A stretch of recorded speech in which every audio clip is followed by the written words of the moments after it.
The opinions expressed in the following are those of its participants and do not necessarily reflect those of the producers and the Six Talk Podcast Network. Also, the following contains mature material and mild language, which may not be suitable for all audiences. Discretion is advised.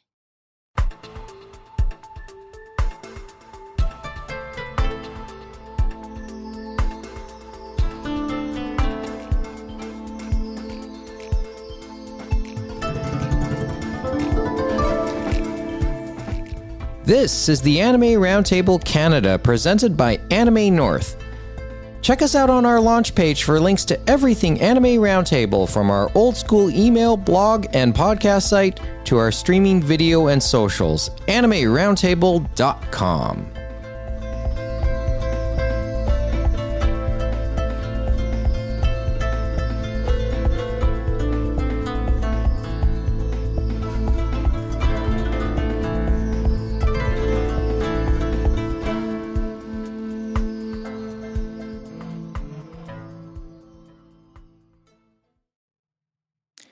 Well, here we go for the quota episode on this Championship Sunday, July 14th, 2024. TSN's been using the phrase the summer of soccer, and it's going to hit its climax today with aside from Wimbledon, the Wimbledon men's final, which is, I think, ongoing, or it might have just ended. Somebody check that for me. We have also the two big soccer finals. So the Euro, James, it just might come home today with England and Spain. And then the Copa America final between Colombia and Argentina. It's kind of funny when you talk about, because it's like people talk about the quality of soccer and all that stuff. And it's funny how people have been saying they've seen more quality in the Euro than they have in Copa and stuff like that, even though South America and like their region decide to play it in the US of all places. And like the like what we've seen with refereeing and stuff like that. And there have been a few of the coaches saying it's like they haven't seen the level they want to be at and stuff like that from these tournaments. Compared to what they've seen at Euro and their organizers. Euro has had its refereeing issues too, especially that Kane penalty. Mm-hmm. People are debating that, but I think one English fan probably put out a tweet and probably summed it all up. One, he agreed that shouldn't have been a penalty, but then he lists off all the misses, all the refereeing misses over the years that had went against England during key matches. And that's the thing we've seen even in the Copa. Like, I know they talked about Davies and stuff like that, and that tackle in the Argentina game and stuff like that, where they were like, where was the call and all that stuff? And that was the second half. And so he wasn't available for the first half of the third place game. Yeah. Well, just going to Copa, and obviously up here in Canada, the big talk has been about our team. People have been talking about Jacob Schaufelberg throughout that tournament. Last number of games since the knockout stage, I've become a bit more of an Ishmael Kone fan, because I think he's done his best OG Anunoby impressions. But he was just, the way he just went after things, I think it was awesome. But, Canada had a great tournament. I think they're back on track. But the only issue with them right now is maybe they should open a blue lock. Agree or disagree? But I guess overall for them, it'll be interesting about the World Cup, especially since we weren't thinking much of it, since it was like Mexico, US, and Canada, and they were all going to host it together. And it felt like we were the tag-alongs and stuff like that. And now it feels like, okay, maybe we're not going to embarrass ourselves here. That's all we really asked for, and here they are. And I felt like at the beginning, no one was sure what's happening, and now everyone's kind of feeling better about it. It's ramping up, and people are talking about it, right?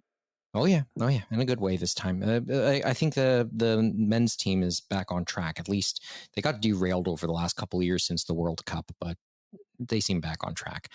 Okay, first couple tapings we've had James on. Kevin's around as well, so James, Austin, Kevin. Kevin Ing, Mike Nicholas, this time around the table. Good morning to you guys. Morning, guys. We should still try to do morning tapings. We'll just see how. I'll ask that question again at the end. Amy's enjoying the sun. Mo is probably a little. I have no clue who's more on pins and needles over this game today, you or Mo, James, with the Euro final. See, the thing is, I consider England kind of like the Maple Leafs. I'm just waiting to see how they can disappoint people. You spoke. I think I'd rather go with the glass half full instead of, half empty. Empty, and I think Mo's taking more. Like I spoke with him last night. Us pessimists respect people like you, James. Yeah, it's and you know what? It's understandable being a Maple Leafs fan. Anyway, James, I'm pretty sure you haven't heard either of the last two Space Heater chats, right? Yes, correct. So at length, I think we talked a little bit more about merchandise. I think in June, and then we talked about the ITZY concert last week when that had been taped for more than a week by the time I put that up a few days ago. But so how did that concert go? Interesting. If I guess the upshot, and it's up to the listeners, so you can check that out. It's upshot is, to me, it felt like Anime North. It really had an Anime North vibe to it on the outside because there was stuff going on in the hours before the concert. So it was definitely a different vibe than the casino was used to, and they actually pretty much filled the seating they had wanted to fill, I guess. Yeah, over 2 nights, actually. It was over 2 nights this time. And the concessions were a little bit more better prepared. Because they really weren't during the gala opening. As I said, you'll hear the whole explanation, but they tried. They even got a bubble tea and gelato shop to do a pop-up during the concert in the bar just inside the lobby, beside the theater itself. And by all accounts, they were busy. And as they say, trying to get the acts booked and stuff like that, sometimes you got to go outside the comfort zone and stuff like that for some of these casinos, not just the throwback acts or the Western acts, like go out and find some other acts, because there's definitely some people in our region that are willing to go and see some different acts from either Asia or India or other places. There's been a Bollywood star. There was a Bollywood concert there recently too, and that I didn't really get a sense of that vibe, but people came for that. I know that. So that's the upshot of that one. Going back to the whole merchandise thing, just quick follow up upon Squirrely's recommendation. A friend and I went to Sky City a couple weeks ago and checked that out. That's in the Midland and Finch in Scarborough. And that's an interesting area. I have to tell you that now. I know it's been there for some time, but it was the first time I saw it.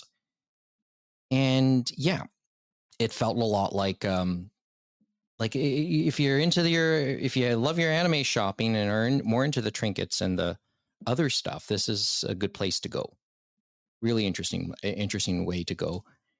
And you sort of know you're in the right place when you see a whole bunch of bubble tea shops in such a close quarters. There's been a couple of random events happening as well, because I know there was recently I think it might still be happening today, but I know it was Saturday. There was I think they called it Anime Festa or Anime Fiesta, and that was in North York. They held it at a school, actually. Out of all places. Yeah, kind of. So I think the intention was to give it a more, like, in the same style as like a school festival that you would see in anime. Oh. I think that was the intention.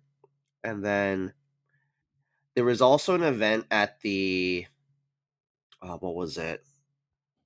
The Rec Room in downtown Toronto as well, where there was a pop-up where you could buy crafts and things like that during the daytime, and then nighttime it was more of a clubbing event. So yeah, so you're getting your collaborations again going, right?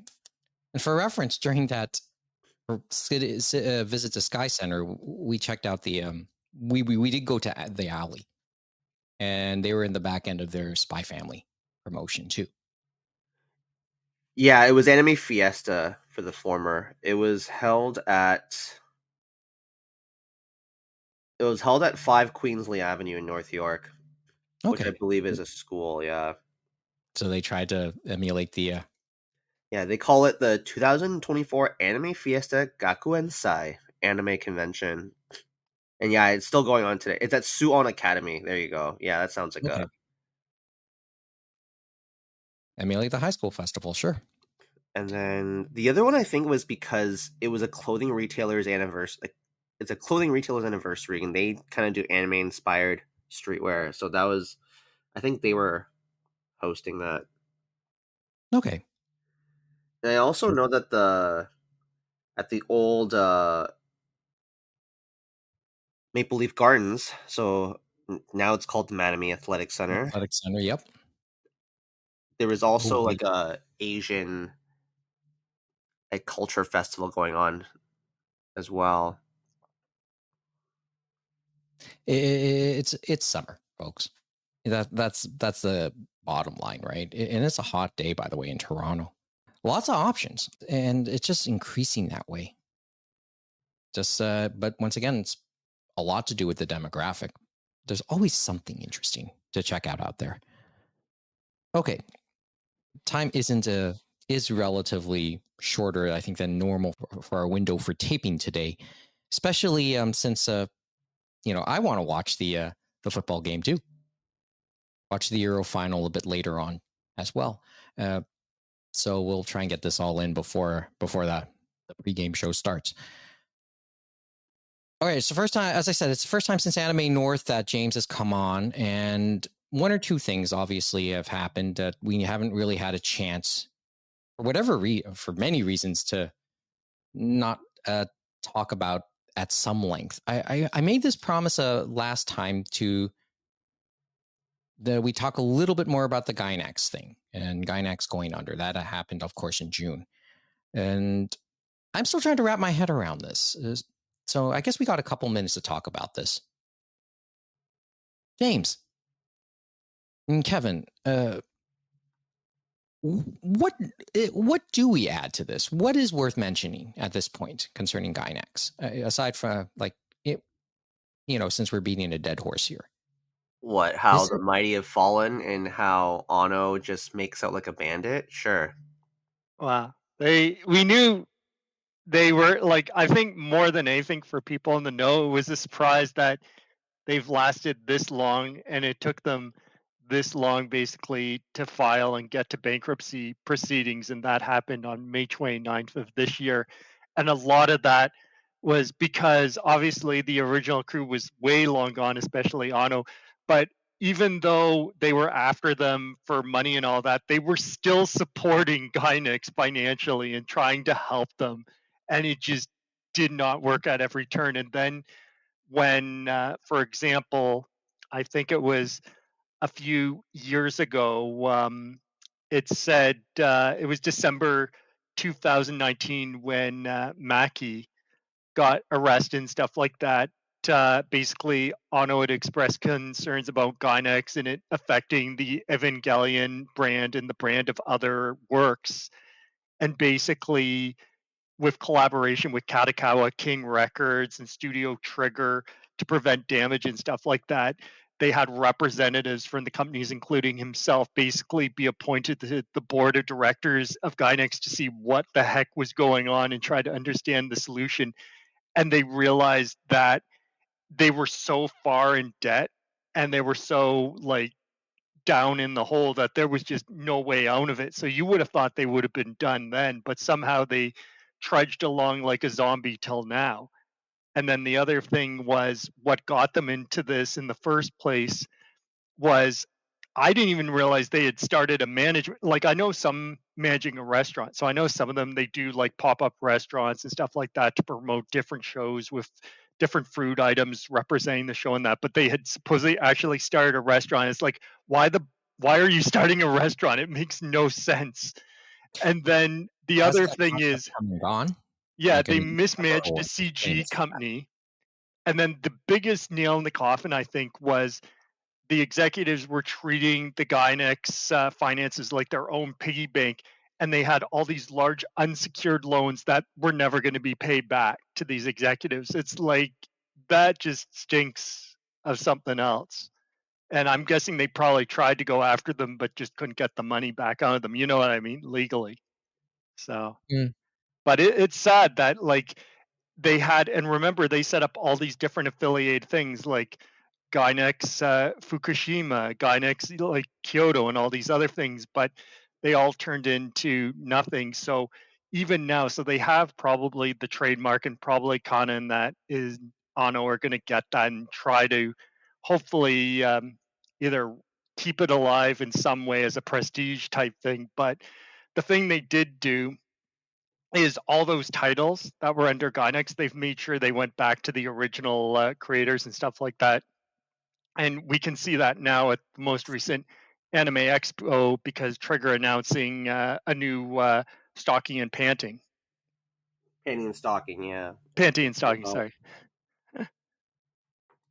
Well, this is the Ano getting away like a bandit part of the story, right?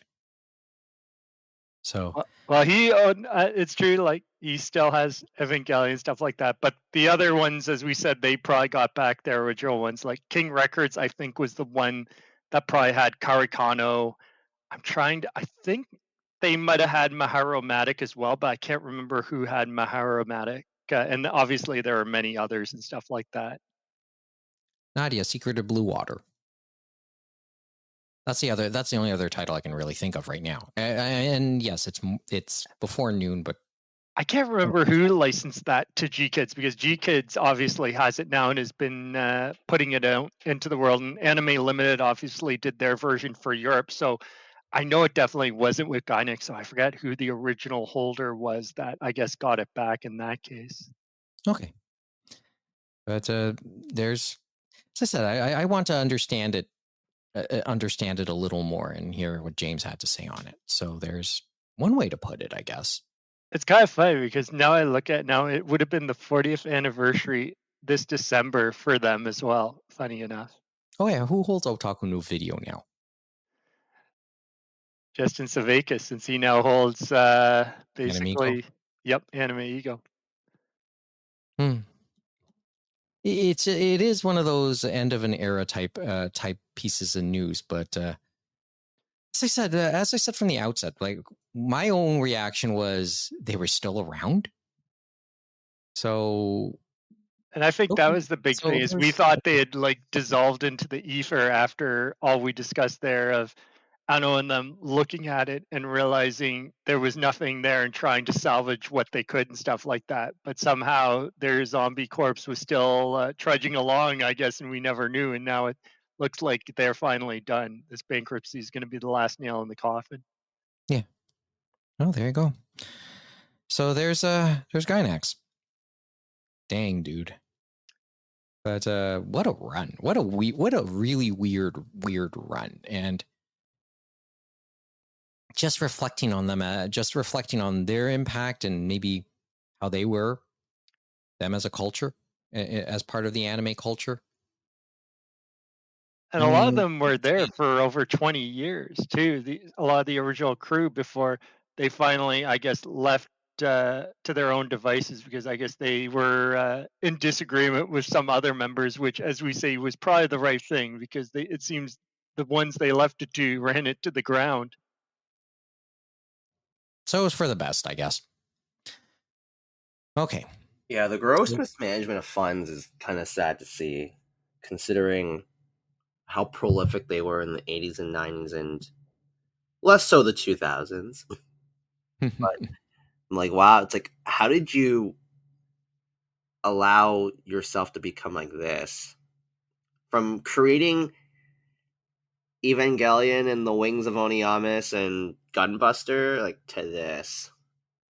Yeah, Wings of Animus. Yeah, and some of that was Bandai Visual too, so that's why that one still hangs around because Bandai Visual had a bigger hand in that too. But it's interesting to think that, yeah, it's like they were fans and all that stuff. And if anything, you would think it would have happened in the first few years being fans, you know what I mean? And not knowing all the moving parts and stuff like that.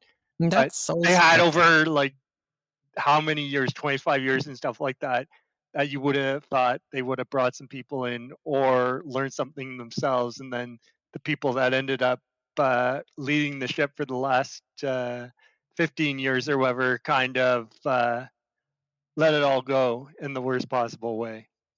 And you know what? I remember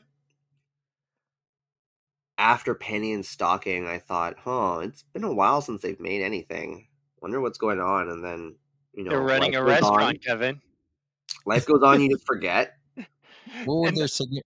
If it was that's a restaurant, the thing is like they got away from what their core business was, and when you start like doing nonsense and getting away from your core business and stuff like that, that's just a recipe for disaster. And that was a part of it too.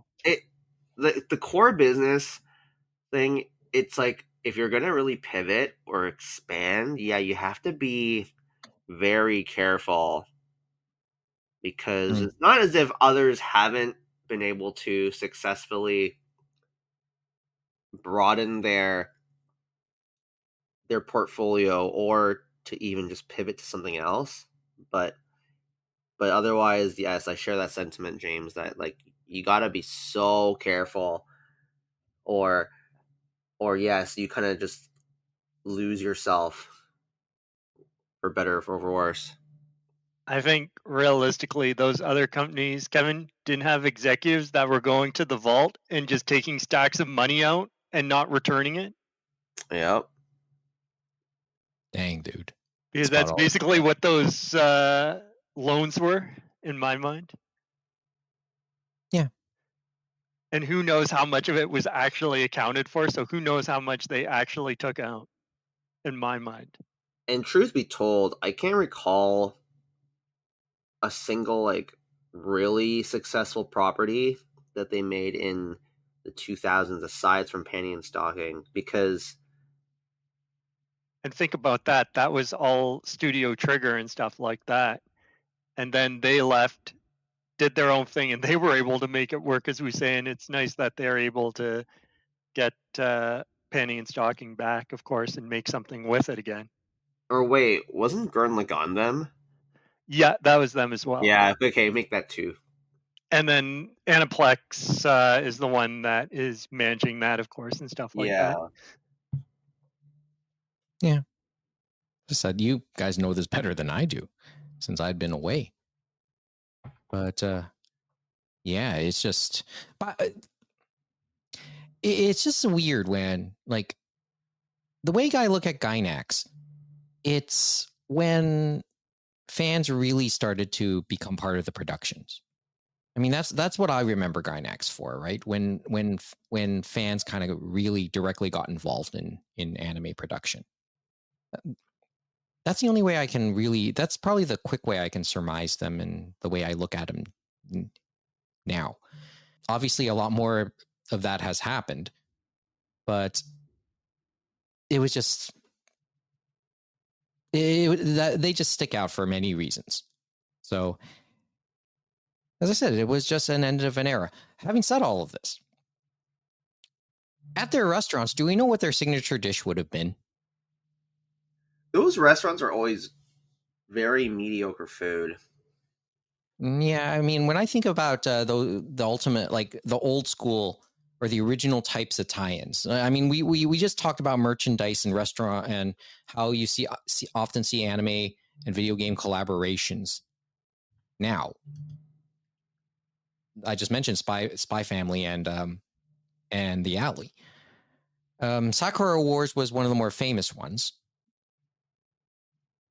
in many ways. So, as I said, I'm just wondering, well, what would have been a good dish there? And quality aside, chances are it would be marinated in somebody's tears. extra salty. Gainax. But it was a good run. And lots offered to fandom. And as we said, some of them are still keeping the spirit going, even if sometimes you disagree with Ano, or depending on how each trigger show goes, it's like they still have the spirit going to a degree. Well, it's like, yeah, it's like the name is gone, but a lot of the people are still kicking around. So, it's things endure in many ways. And the crazy thing is, for all their sins and stuff like that, all those people still were trying to help them to the very end and just wasn't able to make it work. So maybe it found redemption in that sense. Okay, I'm just kidding there. Okay. So going back to an ongoing gag, just moving on. I joked that I never hadn't been able to renew my Crunchyroll subscription and some of the complications I've had with renewing it. I have yet to do that. I was going to do that this week. I might before the end of today. So the Crunchyroll service made a little bit of news this week, right? Yeah, they did. It was, I think this one was a long time coming, but the way they did it, they just put it in their FAQ and people had to find it.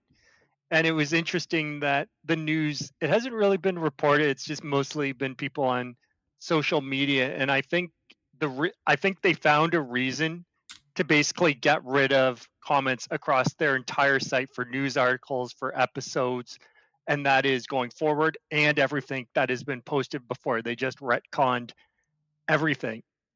And so kind of their reasoning behind it is, quote unquote, to protect the community. And how it all began was, I at least know of 2 new series this season, for the summer season. And the first one is Twilight Out of Focus. It's a yaoi show. And if you've been a fan of anime like us forever, it's a yaoi show. You know what you're getting into.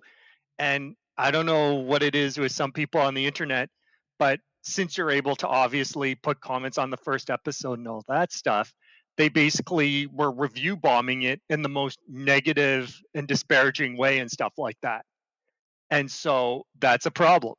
And then that was reason number 1. Reason number 2, which is a bit better but still has its problems, is, remember I said they had issues with getting translations from third parties that were allowing them to stream shows on Crunchyroll. So we had the issue of a couple seasons, I think it was fall season, with Yuzuki Family's 4 Sons. And it was AI translation. And basically they did fix it after the first episode. But we've run into that issue again this season with My Dear Friend Nokutan, where people have noticed in not just English, but I think French and a few other European languages, that it's just, some of them, English isn't as bad, but some other languages are nonsensical. So there's definitely some AI translation or something going on with translation that Remo had a hand in, and that is the company that was licensing this show out to Crunchyroll. So there were a lot of things in the comments of My Dear Friend Nokutan. Like, I don't think it was as bad review bombing way, but they were literally scathing Crunchyroll about the subtitles in English and in other languages. And so after that, on the Monday, we actually have the statement, and I'll just read the statement in the FAQ because it's not that long. It says, why is Crunchyroll disabling comments? At Crunchyroll, we prioritize creating a safe and respectful community environment. To maintain this standard, we are removing all existing user-generated content, including comments, across all our platforms and experiences. The user rating system will, however, remain, allowing you to express your opinions through star ratings. And basically, it's like, yeah, if you want to be toxic, go to the toxic social media sites and stuff like that. And I think, as many people have said, it's like if you're doing a form or stuff like that, and even with Steam and stuff like that, put the money in and get some proper moderation on your site, which they obviously never wanted to do. And it was like them looking for a reason to finally say, aha. And they basically torpedoed everything so that they could take away a feature. So it's like we're still paying the same price and we're still paying more sometimes as they raise the prices for less. Shrinkflation, dude. Shrinkflation. It was never. This is the old me. Like, this is the old Taku speaking. How important was this to the community?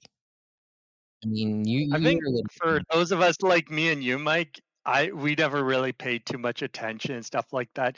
Even the news articles and stuff like that. And if you've been online enough with these type of sites, there are some people that comment, but not many. But there in the comments, there were a lot of bots that were trying to sell you something in the comments, unfortunately. So that's probably another reason why Wow. they got rid of the comments as well across everything, including the news articles. self-help, religion, sure.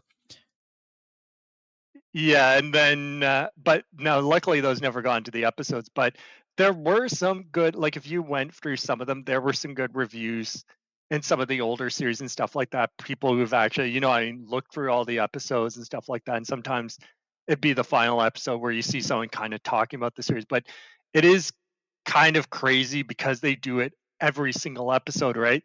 That you can have a situation like the one I mentioned with one sec, what's the name again? Twilight Out of Focus, where you can have that first episode, and obviously those people that were being terrible and review bombing it had never even watched the episode and stuff like that, and had already made up their mind, and that people could just allow that to happen, and then even just have some common sense to moderate and say, okay, we're just going to get rid of those comments, like most other sites do, like Steam and all these other ones. Well, I mean, yeah, you like you said, know what you're getting into, right? And fandom is, goes a bunch of different ways. Some people are actually, this appeals to a lot of people, and anybody. I don't know what else to add to it. It's just, And it's not like they're going to moderate the stuff that is on social media. We know that. It's like they'll probably just ignore it. well, they being who? Crunchyroll?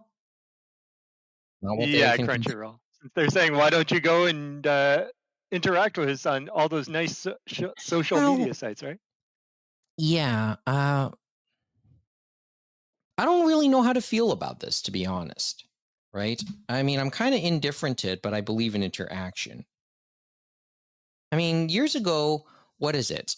We were just talking sports. Two biggest networks, Sportsnet and TSN. You go on their websites.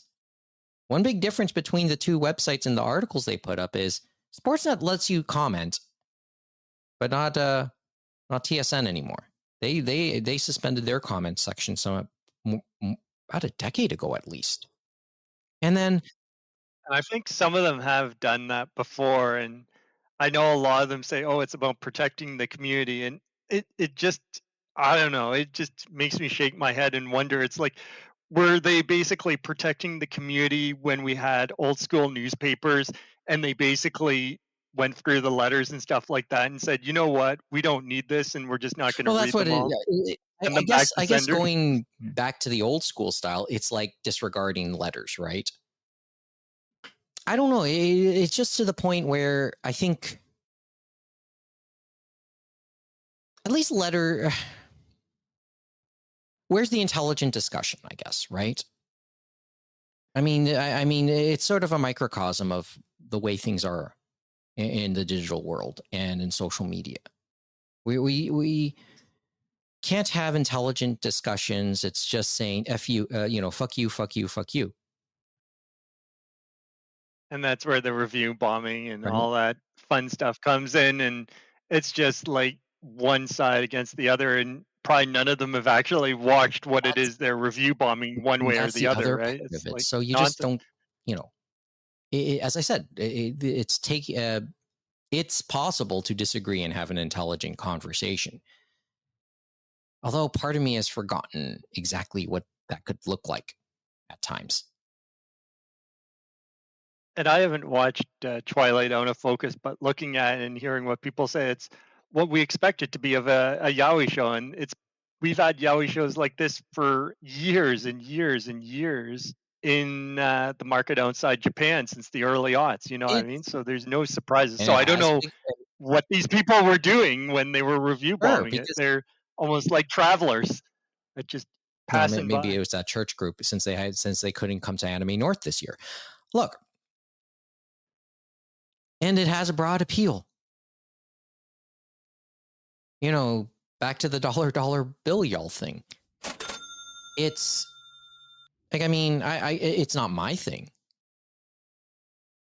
but I've never had anything against it, and I certainly don't have an issue with anybody who enjoys watching and enjoys reading. That's their thing. I mean, this is like I said, anime's not a genre. Remember that. It's a medium. It's a blank canvas. And thinking about when I said that, right? It's like we've had these shows, and chances are the people who are review bombing, it's either one, they don't care about anime, or two, they're probably into hentai, other forms of adult content. Just that's not theirs. Fine. Oh, but I was thinking, as I said, that it's like the interesting part too. Now that I think about it, as well as they've had comments since the very beginning, once they went legit for Crunchyroll and stuff like that. And so it's kind of interesting that I haven't heard this aggressive of a review bombing on a show or things like that. I think in a long time, or if forever and stuff like that. Like, yeah, probably there were negative comments or all this other thing. Like you, Mike, I never really looked at the comments too much, but I would say from what I heard, it was pretty straightforward and stuff like that. But yeah, it was fan oriented comments like, "Oh, this show is the greatest," or blah blah blah. You know what I mean? It wasn't anything insightful and stuff like that all the time and stuff like that, but I never heard it go like this negative like it was in video games, which we've seen a number of years, especially on the Steam site and stuff like that over the number of years. So it's interesting that it took this long. I don't know what it was that caused these people to go out of control, but it gave Crunchyroll a reason to say, nope, we're just going to torpedo this feature entirely. Well, it's as if, and it's not. It isn't as if there hasn't been more polarizing shows that could be able to bring out those comments. I mean, School Days has been there for years, but if we're to go be more recent and probably even more hot button, Kenshin's there too. And those for different reasons. Yeah, like but that. It's just interesting though. Yeah. or even like risque shows like Redo of Healer. Well, I mean, well, that one was on High Dive, but they did have another show similar to that where it was like there are plenty of worse shows objectively for whether or not it's just like something that would cause outrage or just something that would generate a lot of discussion, for better or for worse. Yeah. As I said, I'm coming to the conclusion uncomfortable conversations are interesting ones.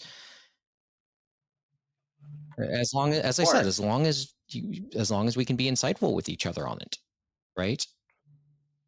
Going back to Kenshin, as I said, I appreciated that conversation last year when we had it. It was uncomfortable but interesting. But in comfort zones, I guess sometimes it's just, you have your tipping point out of your comfort zone ultimately.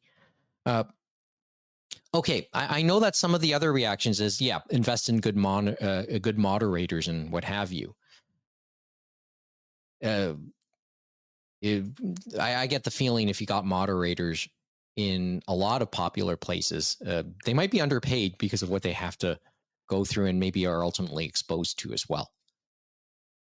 And probably for what Crunchyroll would do, you would only hire a few humans and then use AI to do a lot of the grunt work, I'm sure. Imperfect at best. But they still have, like on other Sony sites, like for example, the PlayStation blog still has comments and stuff like that open and stuff like that on there, and they get tons of people going back and forth on that PlayStation blog on all the news articles and stuff like that, announcements, developer interviews and stuff like that. So it's just interesting. It's like a ping pong thing of, okay, which one are we going to disable comments on because we want to create a safe and respectful community? It seems like just a lot of word salad every time I hear that from a company online. Well, it's like they just don't want the engagement that will hurt them in the end because they're worried, okay, what is someone going to say that's going to hurt my brand and stuff like that? So the best way is just to nobody's have saying anything. nothing there. Okay. Or if they say it, it's on some third party site. It's not on my site. You know what I mean? It's not right on my well, I wall. mean, going back to the whole TSN Sportsnet thing, I think TSN just wanted to move all the discussion to their social media channels. It could be if you want me to try and be optimistic about it, maybe it's just that it's just easier for them to manage through if the discussions happen there. But even then, it becomes still muddled to start. If they want to do it all with their social media channels, right? Because it tries to funnel into one narrow spot, and I don't think it work. It just doesn't sound like it would work there, at least the way people want it to work. Okay, I know that's a handful of the reactions are. Some people just said, I will unsubscribe. These are like the comments and the discussion is why I kept my subscription. Now is my excuse to not to cancel my subscription. Another reason, right? For a lot of as I said, people, this is the old Taku. Okay, prove it. But is there merit in that? Is there merit in that threat? That's just where I am on this. It sounds like it sounds superficial to me sometimes, but I can only speak for myself on this. And as I told you, I'm not engaged in the comments. So I'm trying to make sense of some of the reaction to it too. Does this like you just said, will this hurt their brand? Will this hurt Crunchyroll's brand if they kept it? How much is it going to hurt that they've pulled it? Right? It's interesting news, and maybe it'll just finish up its time on the news cycle, and that's it. I was thinking the same thing, similar to Netflix saying it's like, hey, it's like you can't be password sharing, and the same with Disney Plus. It's like it'll go through the news cycle. There will be a few loud people yelling at them, and then as they said, oh, some people will cave in and just decide to subscribe to them anyway. Oh yeah, well, right? It's worked. Or they choose to find a different service, legal or otherwise. Okay. Right? And we're not at that point yet with Crunchyroll. That's the interesting part. Just you wait, though. Yeah, well, somebody else has got to step it up. Because we all know that saying with competition. Which is? I forget sometimes. I'm old enough now.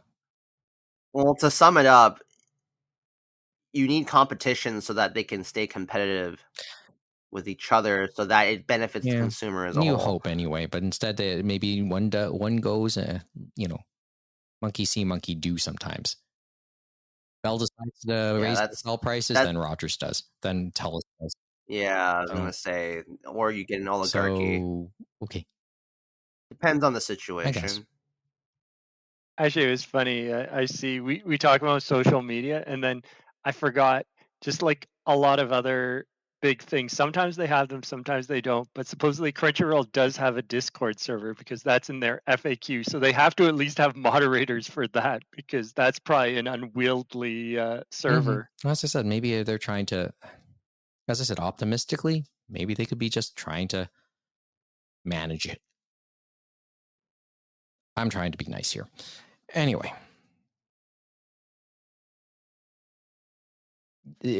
I'm probably still renewing my subscription today because they're incompleted shows I had, and sadly I wasted the last week off of work not being able to. But hey, there's some compelling soccer. Good drama there. Okay. I always watch Blue Lock on Crunchyroll, right? I'm sure there's still compelling soccer there, continue, right? I want to continue a bunch of shows that I kind of stopped watching at the time. So, When was the last time you watched Crunchyroll? me? Yeah. Can I get back to you on that one? It's been because I think it was a some months ago, maybe even a year ago, because I think I just Are you still on grandfathered pricing, or is that ended long now? ended, I believe. That long ended, so basically everyone gets the bump and stuff like that. There's no grandfather anymore. So why are you paying for a service you're not Well, using? I actually wanted to start watching again, so because there's shows that I want to finish up, and I keep hearing about all these others. I get it. And I say again, why are you paying for a service you're not using? Fair question, I guess. But I admit, there is still the 7 days. I'm back at this point where I can do the 7 days. So the 7-day trial. So, and it's no longer a 14-day trial, too, right? So let me do the 7, and I'll get back to you. Okay.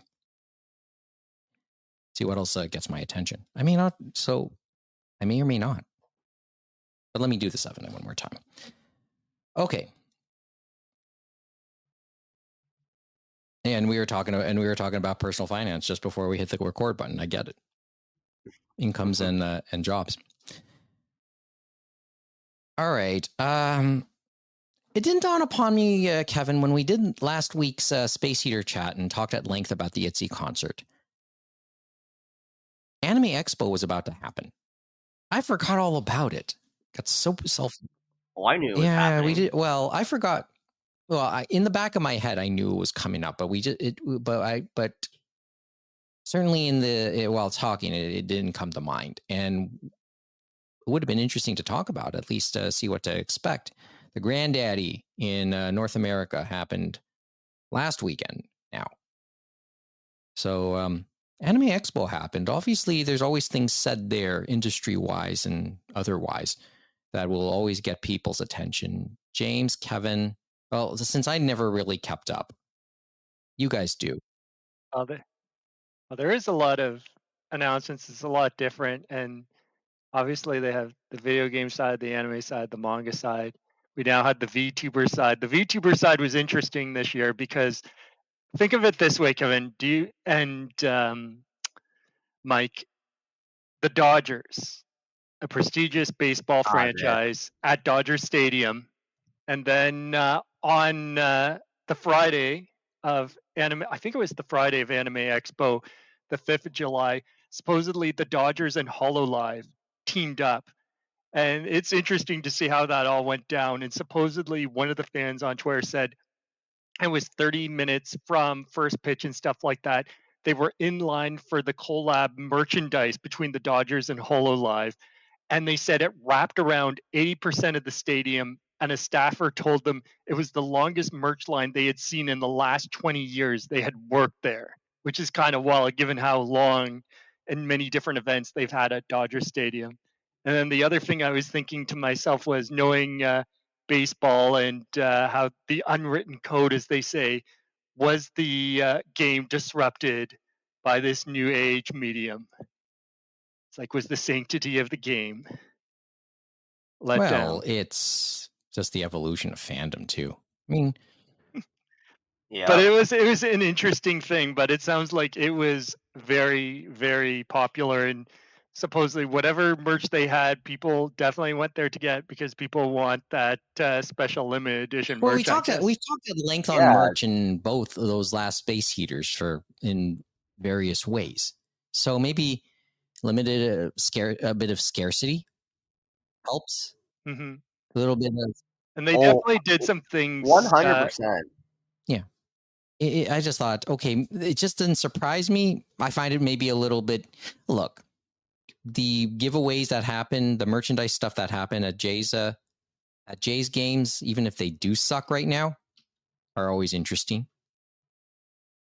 So you put it almost on steroids sometimes when you do a collaboration with a culture, a fandom that really, really loves to chase after merchandise.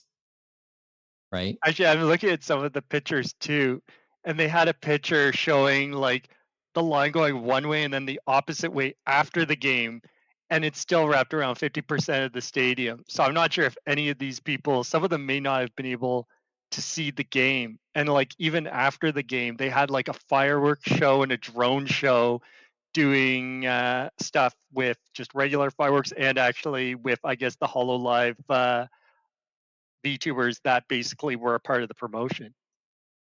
No surprise. Well, I wonder if anybody in the lineup actually cared. But people came. But it was interesting. Like, obviously, we know why, probably how the promotion came about and stuff like that, because the Dodgers are a focus in Japan because of one baseball player in particular, as we know, Shohei Ohtani. Yeah, but they have a couple another Japanese pitcher of note. I think I forgot his name though. But, wasn't Otani's birthday around that time too? Yeah, I believe so. So they definitely it was a promotion that probably would catch a lot of people's eyes, and probably Anime Expo helped too. But I'm sure maybe they might have had a bit of like they'd be there for that too. So that's probably where some of it comes from. But it's definitely an event where you're like, wow, it's like I don't think I could imagine this 20 years ago or something like that from an Anime Expo or from a cultural thing close to it. And not only that, they picked 3 of their more popular VTubers as part of the promotion. I believe I don't remember if they're all on the English side. I think they are. Or some of them are on the JP side, because I don't follow Hololive too closely, but they used Hochimachi Suisei, they used Usada Pecora, and they used Gargura, and I know they have big fan bases, so yeah, you know that people were gonna go and get the merch, and I wouldn't be surprised if they were only there to get the merch. So as long as they care about the game, so as long as they got what they wanted on the merchandise side, the game was secondary. They were fine. Yeah, and they had things throughout the game too with the promotion too, so it was interesting. And on the opposite side, there was also the canceled Nijisanji concert that was supposed to happen during Anime Expo as well. Woohoo! Boy, they're having a rough year, aren't they? As they said, I guess they couldn't fill the seats, right? Like Dodger Stadium and Hololive. I mean, they were only able to fill, I think, about 15%. Yikes! Of the venue, so they had to cancel it. You know, I did send no one wrapping around. They canceled the concert event and like to have it being viewed in the venue. So I was gonna say, did they turn the to an online? The concert got moved to purely online. Oh boy! You know, I did send you that. Did you see that link I sent from Squirrely? I sent you, Kevin. No, I haven't. The Doki Bird Nendoroid. Oh, I know of that. Yes. Oh boy! As I said, what a year so far for Nijisanji. So, what a year so far. Okay. And they debuted another set of new VTubers in English as well. Cool. Which I don't know how well they're gonna do because Well, as I said, because it's been noted that since the whole Selen Tatsuki incident, almost every single one of them have had either stagnated growth or their views have been declining. As I said, it's just not been a good year. Bad PR. Just feels that way anyway. Actually, it was interesting. I was looking. So the fireworks show and drones show they had at the end, they also kind of had music and stuff like that from the music set, obviously, from the VTubers that collaborated with them too. So they definitely went all in and stuff like that. Mm-hmm. And then the merchandise, suppose I looked at one of them, and it was supposedly a collaboration in that it was official MLB licensed merchandise, supposedly, along with Hololive, which is interesting too. Yeah. I dare not look at online prices for that stuff. Actually, why don't you? Because it'll be interesting to hear. It'll be interesting to see what will the baseball fans pay for it, and what will the Hololive ones pay for it. No, I'm sure there's going to be a hell of a chasm. Okay. All right. So final look. Let me see. All right. Okay. All right. So anything else from Anime Expo we can mention, at least in the last, say, 10, 15 minutes? Well, I guess probably the biggest announcement was Viz acquiring the Ruby series and stuff like that, and exploring new production stuff like that. So they, I guess, got that license off Time Warner and stuff like that. Since Rooster Teeth went into the ether as well. Warner, it's more like WBD, so Warner Brothers Discovery now, right? That's the company. Well, I keep missing what they are now because they keep changing their name. And they're going to keep losing things. Going back to the sports side, Warner Brothers Discovery, that's TNT, and their biggest sports property is the NBA, but they could lose that. It could become official in the next little bit. So, and that could affect a lot of possible viewership later on, because that's an anchor type programming, right? Just like hockey would be in for any sports network here in Canada. So some people will not give a damn about wanting to subscribe to a channel because it doesn't have flagship programming, the type the hook type programming, right? So I mean High Dive got probably a hook type title when it came to Oshinoko, and probably made it in the Abyss is kind of like that in a way too as well. So obviously Netflix with their original programming, depending on it tends to be that way too. But yeah, I think Viz had done stuff with Ruby before and stuff like that, but now I guess they figured it was worth going in on it and trying to buy some of that out, and that they saw some of the numbers that there was still worth to try and explore future like ideas in that series and stuff like that, whether it's through the animation or something else. Anyway. Okay, prices. So if you were to go to the event, your actual ticket to the game included the Hololive trading card pack that had one of each of the three girls in a Dodgers uniform. Yes. Cool. So that was included with your ticket. I don't know what the ticket price is for Dodgers games is. They probably went up with the Ohtani signing. I bet you, yeah, they might have went up with this type of event, right? Because I'm sure some people just want to get in for the merch, so they pay whatever. There's a flex cards. Those cards are on average selling for $125 US. I was about to say BTS pricing. US. So that's around. Is that BTS pricing? For what? Like something like for those cards, like. Well, I don't know how much BTS photo cards would cost. I just don't know. I'm not in the K-pop photo card scene, but that's pretty good. Sounds pretty good. That's around 170 Canadian. Yes. Okay. Cool. For the actual shirts, they're also that's pretty disgusting. Holy crap. So they also K-pop pricing. They also sold, in terms of like other merch, they sold shirts and they sold a Dodgers cap. The Dodgers cap is like in a kind of, it's like a lighter shade of blue. It's actually pretty subtle. Whereas the t-shirts they're one of each girl. Like it has the LA logo on the front with either. Yeah, it says like Dodgers times Hololive, and then it has one of the girls. It has either like Suisei, Pecora, or Gura on the front, and then it has their number on the back. Send me some pictures. Those ones are going for, at the very least, like close to 180 US. Good times. Someone even apparently in an auction, someone may have even paid over 400 for a Pecora shirt. Wow, but this is past Itsy pricing, I think. And Oh, it's given what well I past. said, think of how long they were waiting in that line. As I said, as long as they got away with what they wanted, the game was secondary, and that's the pricing is kind of proving that too.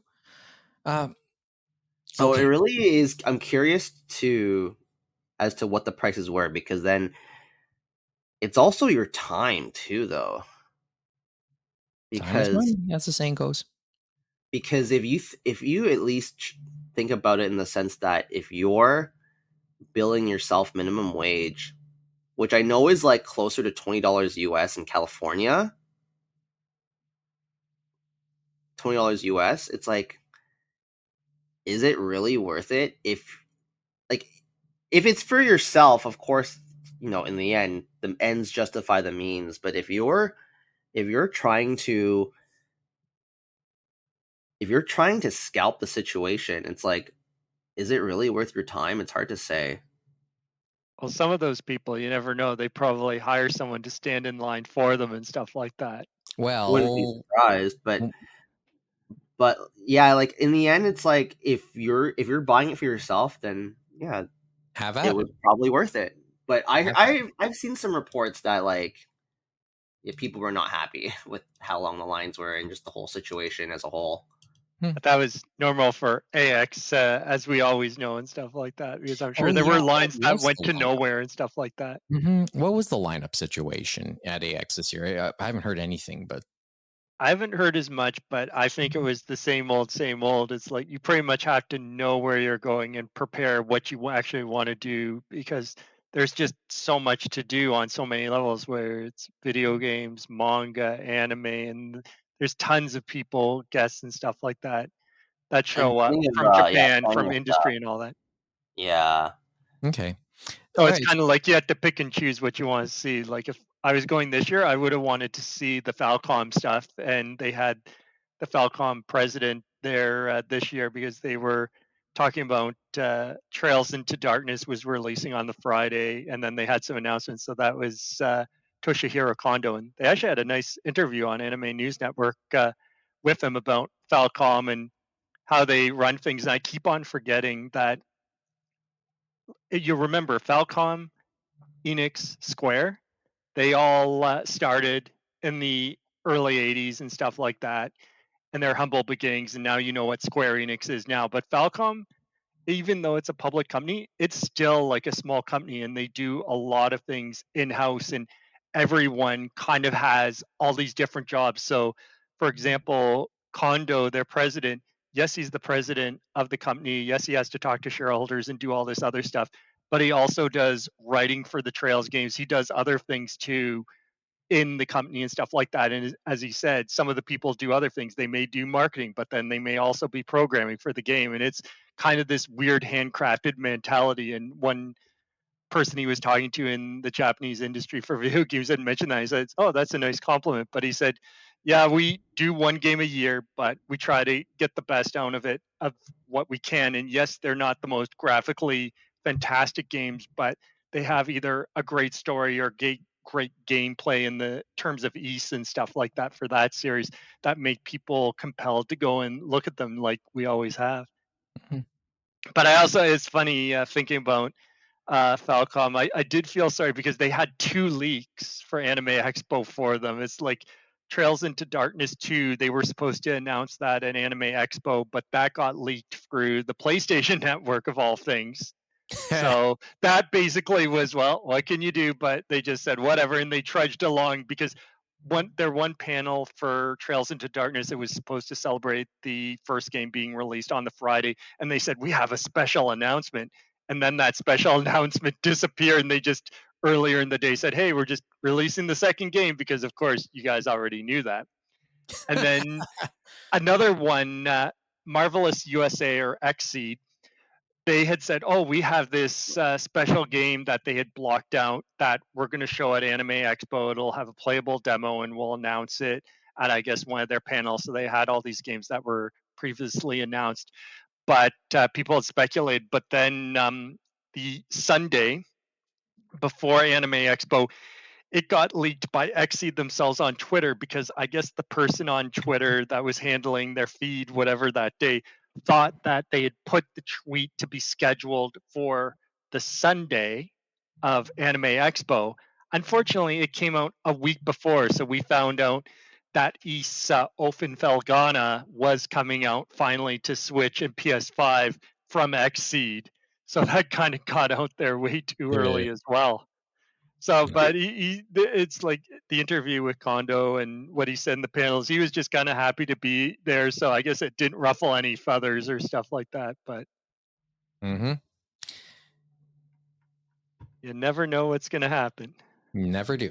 Kevin, anything that you took away from Fan Expo, or anything that caught your attention? I know that you're happy about. I was the Gunsmith Cats thing. That was after Expo. That was this week. So the question I'm wondering, actually thinking of Gunsmith Cats, is that the omnibus they're doing, is it of the original version, or is it the redone version that they had released before that I have? I'm assuming they would use the revised editions as That's a base. what I'm assuming. Yeah. So it's Burst, right? Is that what it was called? No. So no. Yes, you have the original series, and then you have Burst. So they did the original series in an omnibus format already. Okay. And then Burst was done in single volumes. Yes. But the original one. Yes, James, go on. Oh, sorry. The original one, though, as we say for Gunsmith Cats, that omnibus was a quote-unquote revised edition. So I think how it was done is because they were doing Burst at the same time, they kind of revised maybe the original a bit and stuff like that. So that's the question of, are they going to use that revised edition? And then are they going to do Burst as an omnibus as well? Because supposedly I heard both have been out of print for a while and the prices have went up on both. Yes, I think I mentioned it earlier in the year, but I ended up selling my Gunsmith Cat set, and I got good money for it, and kind of regretted it in a way. So, because I actually realized I looked fondly on my time reading it more than I expected. So, well, and now I'm happy to rebuy it. That's why you seem so happy about it. Even though I'm not going to like how chunky that omnibus is going to be, because I think it's going to be paperback. Yeah, the way it looks like it's going to be paperback. It's $29.99 US. So it's not like some of those exclusive omnibuses they've done with Berserk or with Trigun or with Hellsing or with Blade of the Immortal. Yeah. Okay. Yeah. I guess that's all just to end it off. End off the whole Expo talk. So is there one thing that came out of Expo for you, Kevin? And then I'll get back to James one more time. I still need to read the articles on Ryukishio 7, or else I would have brought him up. He's the creator of Higurashi and Umineko and Rose Gun Days. That was the big thing. Yeah, Rose Gun Days, I think, was probably the announcement. I think even though I know Manga Gamer has released, like they had released it, just the Japanese version, then what was it, an English patch or something like that, but now they're actually officially going to localize it and release it now. Okay. Mm-hmm. As I said, so I do so I'm gonna say not that, just because I haven't read up on what happened there. I know there's a lot of manga announcements. Yeah, and then that one. And some of them are digital, as we know. So okay. Jane? And Seven Seas has just been doing, every month they've been doing some announcements and stuff like that. So they weren't there. But yeah, definitely lots of manga announcements from Viz, from Yen Press, and from others. And then, as you were saying, Kevin, yeah, it's Rose Gun Days. Yeah, that's an interesting one to see how that goes. And I forgot, yeah, they had the creator there and stuff like that. And they had some interesting panels, I guess, with him talking about some of the different works and stuff like that, like Umineko and things like that. Okay. But there were a lot of interesting ones there. The other one I was going to say, remember, Mike, I had said it's interesting when you look online because sometimes weird things come out of these events. And one of the ones I know that came out of Anime Expo was from the dealer's room. And so there was confusion from people because they had Visit was supposedly was going around basically giving cease and desist orders basically to some of the vendors. They weren't going into the artist alley and stuff like that, but Mm-hmm. basically Mm-hmm. people were saying that, oh, they're going after fan art in the artist alley and all this other stuff. And if you look at what they were giving them, they had a list of things like wallets and other merch. So it was basically about merchandise and stuff like that. And as Justin Savakis said on Twitter, he said merch rights mean something. Selling a few prints or handmade badges is one thing, but you are absolutely not allowed to build companies on other people's IP just because you're a fan and stuff like that. Because there were definitely people on Twitter like basically trying to lambast them and stuff like that. But no, merch rights do mean Mm-hmm. something. Well, we Yep. Even talked in at length Artist about this. Alley, some of them watch themselves because sometimes they may have the prints, they may have certain things, but they don't have certain names of titles or certain slogans and stuff like that because they may be trademarked or copyrighted or things like that. But they definitely were like, we're not going into Artist Alley, but we are going into the dealer's room because some people were literally probably, and we've seen it even at Anime North and other anime conventions. It's really hard, but just try. It's like a whack-a-mole trying to get these Yeah. merchandise Mhm. stuff that's probably coming from China or someone else that they're just getting drop shipped and trying to basically sell to the fans and stuff like that to make a quick buck. And as they It's said, it'll because, hurt them yeah, because a lot of it is probably shoddy merchandise and stuff like that. because you sometimes do see that the biggest artist alley creators do actually get moved into the dealer's room, even at Anime North. And then, yes, and that's the risk you take if you're gonna be in the dealer's room instead, because uh that's the company's right to exercise. And yeah, it really just proves to show how many new fans are in this medium now, because you see a bunch of people like going, yeah, why are they attacking us, like exactly as you were saying, James, and it's like, Or well, fair rights and all this other stuff. yeah, And and it's like, you guys they're don't going on. know. It's like, are they allowed to do this? Like you see some of their responses. It's like these people have no clue what they're talking about. Like when you look at licensings and they talk, oh, we also have the merchandising, those actually mean something like that. And the reason they were probably more aggressive at Anime Expo is guess what? Most of the Japanese industry is there at Is Anime Yep. Expo. So they can probably see and they're going to be like, what the heck's going on here? What am I seeing here? Why is that there? You know what I mean? So that's a real thing. They're not just going to be hunky dory saying, oh, wow, I love this like bootlegged wallet you made of my series, right? Naoko Takeuchi might be the only exception to that rule. What, But she likes people making bootleg merch of her no, stuff? she takes fascination with people. Like there was a story about that years ago that she liked going around to try and get some of that, and like To get bootleg merch? just to see what was out there, just to see what was out there. There's a story about her and Stu Levy, I think, years Oh, ago. I was gonna say that doesn't sound like Naoko Takeuchi. I thought she would have been more protective of. In some ways, she probably is. She just wanted to see what was out there, so she like there's a story about that from Oh. years ago when she made one of her American appearances. So that remind me, I gotta search for that actually, because that was an interesting story in and of itself at the time.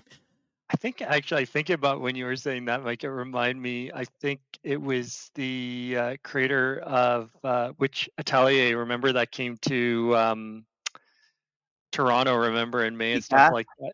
TCAF and stuff like that. She was there at Anime Expo, and I Yes. can't remember who showed her, but they had been in Artist Alley, and she happened. I think it was her that saw a piece of artwork and she said, "Oh, that's really cool." So she might basically they tagged the artist like, "Oh, that's cool," but they never said. But it sounded like she might try to send someone to get that piece of art again for her personally. You know what I mean?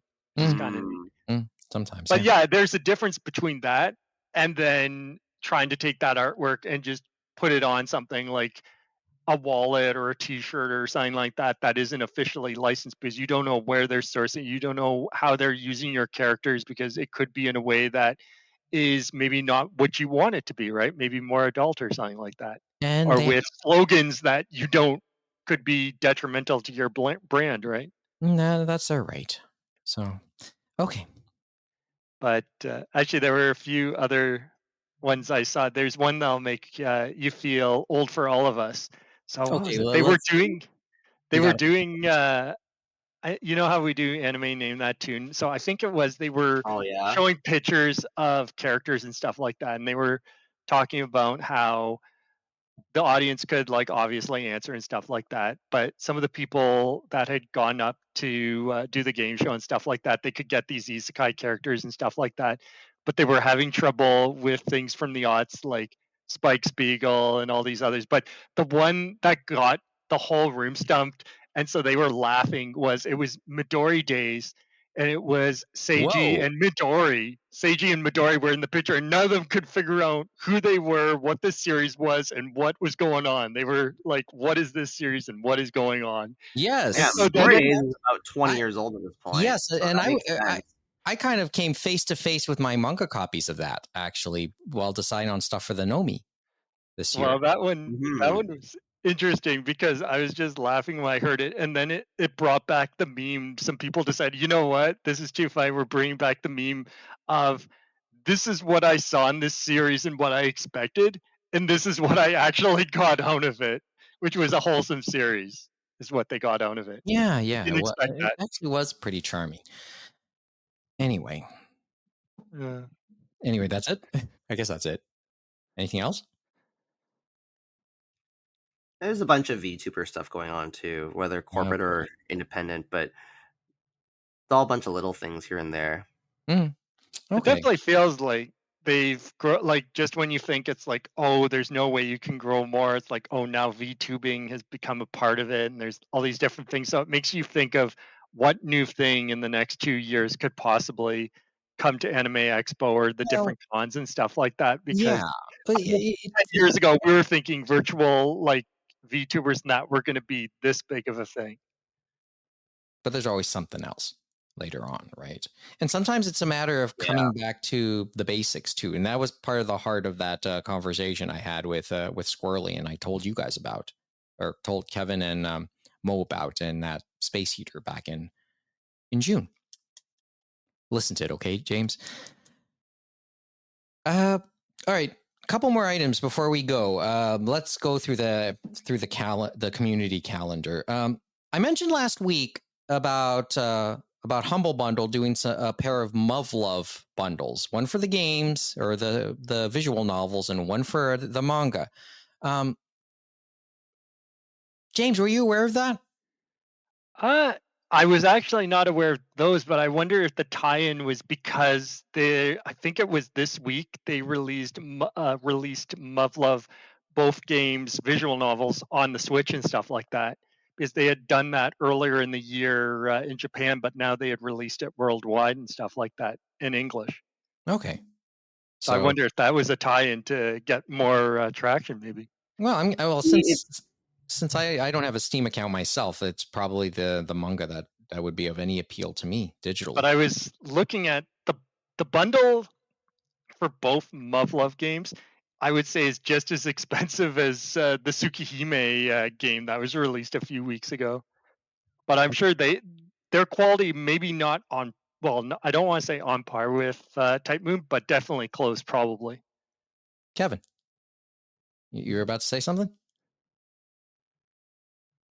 I don't. I'm trying to think. What was I going to say? I lost my train of thought for a bit. Okay. That's Give me a still minute. that's still going for, I think, a couple more days, just for reference. I remember now. Okay, go. I remember now. I don't know if Manga Gamer or another company ever put out Muv Luv physically or not in North America. I want to say no, but I could be wrong because I don't follow visual novel news as hard as I used to. So for that one, I can't remember if Manga Gamer had it, but if they did have it originally for PC and all that stuff, I think they never did. If I don't remember them doing a physical of that one per se, I think it would have been digital only. But I do know a lot of people were looking at the Japanese physical edition for Switch. Like it was crazy expensive, but they made it very premium. They had a lot of knickknacks in that, but a lot of it like had the languages for all regions on it. So See, because my conflict now, if whether or not I would get it or not, and it just only occurred to me now, is whether or not it's gonna have everything. And by everything, I mean, did they cut out the X-rated scenes? I would be, and I think I was on record as saying, I'd be surprised if they were. I would be Or surprised. do I have to patch it in? Because that's usually the workaround, is that if you yeah, for the PC, a lot of them they are probably doing the general release, and then you're gonna have to patch in the other stuff. The modders will take care of that for you. But yeah, you'd have to do that through PC. Okay. because if you buy it physical, it's not going to have it. That's just the way it goes. If you're buying it for a console, you will not have those scenes. Okay. So that's the thing. Yeah. Although So I hear Muv Luv is fantastic, though. Arguably one of the best visual novels made. I'll read the. I guess art history. I'm probably reading the manga since That's probably why they were it's doing the premium pricing on that one too. So yeah. Like, just from a pure narrative perspective, like, it stands among the top, along with Steins Gate and the Song of Saya. There you go. Okay. And Clanad. Okay. Just quickly. Since I was talking with Mo last night, he brought this up, so I'll bring it up on his behalf. Revue. That's been in the news here locally in Toronto because the landlord of the historic Revue Theatre here in Toronto has tried to close that place over the last little bit. There's been an injunction in place to keep it open till the fall, which is great. They were supposed to have been booted out just before Place Promise was supposed to have happened. Place Promise is shown at the Revue on the 15th and the 16th. Anyone want to go? I would consider going because I don't think I've ever fully watched that film. Yeah, and it's all blurry to me now. Dude. Or it's been so long since I watched it on Crunchyroll when they were still doing Shinkai Day that I just didn't retain any of it. Yeah, it's all blurry to me now. They'll be showing the subbed version on Monday, tomorrow, the 15th. And the dubbed version on Tuesday, Mo asked me to ask this to you, Kevin. What? What's your preference between the two? Because it's been so long, I probably would say I would watch it in Japanese. Okay. Although if Tuesday is really the only feasible option, I'll still go see it on Tuesday because I've technically already watched it in Japanese already. Okay. But my preference would be in Japanese only because it's been 10 plus years since I've seen it and I've not retained anything about it, which I guess proves to show that it just maybe wasn't as memorable for me as 5 centimeters per second, which I still will say is okay, I won't say it's his best film anymore, but it's still my favorite film from him. 5cm was great for many reasons too. And look, don't have to have a favorite, just have to love all of them. But there you go. So Revue will have those tomorrow over the next 2 days, which means I should probably get this episode up tonight, or at least before, or at least I mentioned the Revue in the tweets. Remind me I still got to put up the little dance act that I saw at in the courtyard or in the driveway just outside of the ITZY concert a couple weeks ago too. Also, anyway, in terms of local stuff, yes, you had one thing to mention. So yeah, the Flow's coming to Toronto next month. That's they're a well-known Japanese rock band, so some of those very popular Naruto songs that people still think about, yeah, that's them. The Eureka 7 opening is them, among others. I know they've done a Tails song too. Worth checking out. Anyway, If you didn't already buy your ticket, because the show is already sold out, actually. even more awesome. Yeah, That means it's I can take my being time held doing at the this. Phoenix Concert Hall, which I feel like is, in hindsight, that probably was a small venue for them Mm-hmm. because I think tickets are still available for most of the rest of the tour, but Toronto has sold out. Well, it's probably going to be a special venue though, because with the Phoenix, was that the one, or was it? I'm trying to remember which one. They're trying to find a new location, stuff like that. Maybe it wasn't the Phoenix; it was one of the other ones that was trying to find a new place to be. Maybe it I was. actually was never a big fan of Phoenix, to be honest.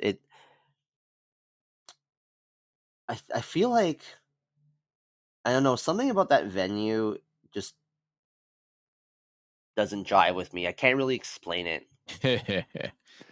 Well, there you go. Anyway. Yeah, it all depends on the promoters, right? So. Mm-hmm. I'd much rather go to History to watch a show, even though it's farther, because they actually have the slightly raised platform, even though it's a standing only venue for the most part. But as you go as you go further from the stage, the floor is very, very, very ever so slightly raised, so that short people like me can actually see the concert still, and not have to look over tall people. Yeah, it's kind of like J-Rock. Anyway. Okay. Well, that's it. That's all I got. That's all on my list today. Thanks for doing that. Thanks as always for doing this, guys. We should try to make arrangements to do this a little bit more often. You still okay with morning shows? Yeah, if it's like this time, it's fine. Okay, we'll try and figure something out in the future. But James, thanks for the time as well.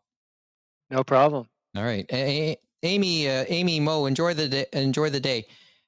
But in any event, that's all we have for this Sunday. We did it. Quota. Once again, if you want to contact us, animeroundtable.com, animeroundtable@gmail.com, @animeroundtable. Yeah, there's the Twitch and the YouTube. Still got to figure out the equipment here. But there's always the podcast. So please leave us a review if you can on Apple Podcasts, Spotify, if it's possible, Overcast, and the like, because good reviews might help us in the algorithm. 5-star reviews would be wonderful. As always. It also would be nice to just hear from anybody, because it's always good to know that people are out there listening to us. And I know we don't have 3 viewers like Mike always says we do, but it's cool. It's always cool to hear from listeners. Yeah, in some form. You can say we suck. Don't be so self-deprecating, Mike. As usual, we always try to do something a couple of times a month. Like I said, we just met quota. But in any event, please give us a subscribe, like, or follow on any of the platforms we're on so you can be notified when we put up something new. Also, if you have a Spotify account, please check out the Anime Roundtable playlist for a list of music based on things we probably mention on this show. The theme song is entitled Fubuki Snowstorm by Piko Misaki, which is the title track of her most recent album. Check out more of her music at picoinfinity.com or on Facebook at Pico Zen Music. You could have listened to any anime podcast in the world, but you decide to listen to perhaps the oldest one around, and we appreciate it. So until next time, thanks for listening. Have a good day from Toronto, and join us again for another edition of the Anime Roundtable.